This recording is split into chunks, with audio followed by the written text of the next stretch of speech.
وہ کون لوگ ہیں جو جہنمی صف میں سے لوگوں کا ہاتھ پکڑ کر جنت میں لے جائیں گے؟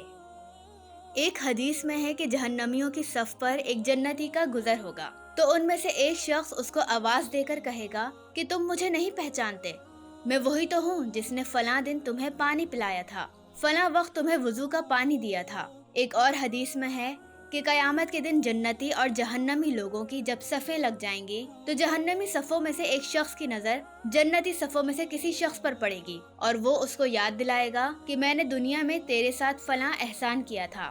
اس پر وہ جنتی شخص اس کا ہاتھ پکڑ کر اللہ تعالیٰ کی بارگاہ میں عرض کرے گا، یا اللہ اس کا مجھ پر فلاں احسان ہے۔ اللہ پاک کی طرف سے ارشاد ہوگا کہ اللہ تعالیٰ کی رحمت کے طفیل اس کو جنت میں داخل کر دیا جائے۔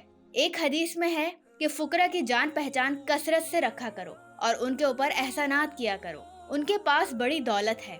کسی نے عرض کیا، یا رسول اللہ صلی اللہ علیہ وسلم وہ دولت کیا ہے؟ حضور صلی اللہ علیہ وسلم نے فرمایا کہ ان سے قیامت کے دن کہا جائے گا کہ جس نے تمہیں کوئی ٹکڑا کھلایا ہو یا پانی پلایا ہو یا کپڑا دیا ہو اس کا ہاتھ پکڑ کر جنت میں پہنچا دو۔ ایک حدیث میں ہے کہ اللہ تعالیٰ فقیر سے قیامت کے دن ایسی طرح معذرت کریں گے جیسا کہ آدمی آدمی سے کیا کرتا ہے، اور فرمائیں گے کہ میری عزت اور جلال کی قسم، میں نے دنیا کو تجھ سے اس لیے نہیں ہٹایا تھا کہ تو میرے نزدیک ذلیل تھا، بلکہ اس لیے ہٹایا تھا کہ تیرے لیے آج بڑا اعزاز ہے۔ میرے بندے ان جہنمی لوگوں کی صفوں میں چلا جا، جس نے تجھے میرے لیے کھانا کھلایا ہو یا کپڑا دیا ہو وہ تیرا ہے۔ وہ اس حالت میں ان میں داخل ہوگا کہ یہ لوگ منہ تک پسینے میں غرق ہوں گے، وہ پہچان کر ان کو جنت میں داخل کرے گا۔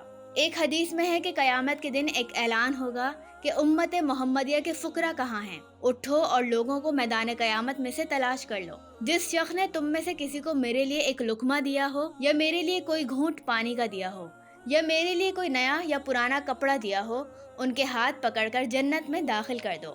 اس پر فقراء امت اٹھیں گے اور کسی کا ہاتھ پکڑ کر کہیں گے کہ یا اللہ اس نے مجھے کھانا کھلایا تھا، اس نے مجھے پانی پلایا تھا۔ کوئی بھی فقراء امت میں سے چھوٹا یا بڑا شخص ایسا نہ ہوگا جو ان کو جنت میں داخل نہ کرائے۔ ایک حدیث میں آیا ہے کہ جو شخص کسی جاندار کو جو بھوکا ہو کھانا کھلائے، اللہ تعالیٰ اس کو جنت کے بہترین کھانوں میں سے کھانا کھلائیں گے۔ ایک حدیث میں آیا ہے کہ جس گھر سے لوگوں کو کھانا کھلایا جاتا ہو، خیر اس گھر کی طرف ایسی تیزی سے بڑھتی ہے جیسی تیزی سے چھری اونٹ کے کوہان میں چلتی ہے۔